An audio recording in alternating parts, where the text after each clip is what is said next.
Dahan-dahan siyang lumingon sa backseat. Walang pasahero, walang kahit ano, pero may naiwan sa sahig.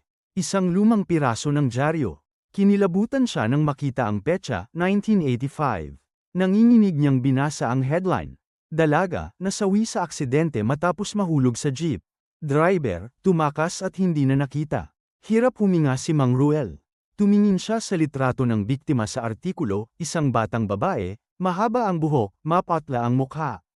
Kahit madilim, agad niyang nakilala. Ang huling pasaherong kanyang sinakay.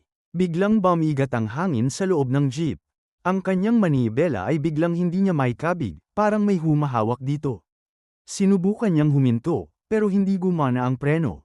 Mula sa rearview mirror, nakita niya ang babae, ngunit ngayon, hindi na ito mapatla.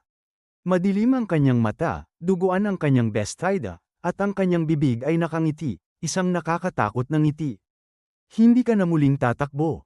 Isa. Nang malakas na sigaw ang lumabas kay Mang Ruel bago tuluyang mawala ng kontrol ang jeep at sumalpok sa isang punong kahoy. Kinabukasan, may natagpo ang abandonadong jeep sa gilid ng kalsada.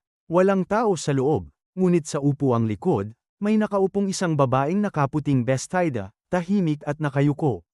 Nang lapitan ng mga residente, isang malamig na hangin ang dumaan, at sa isang iglap, naglaho ang babae. Sa sahig ng jeep, may naiwan na namang lumang dyaryo. At sa bagong headline nito, isa, ng driver, misteryosong nawala matapos makasalubong ang multo ng kanyang huling pasahero.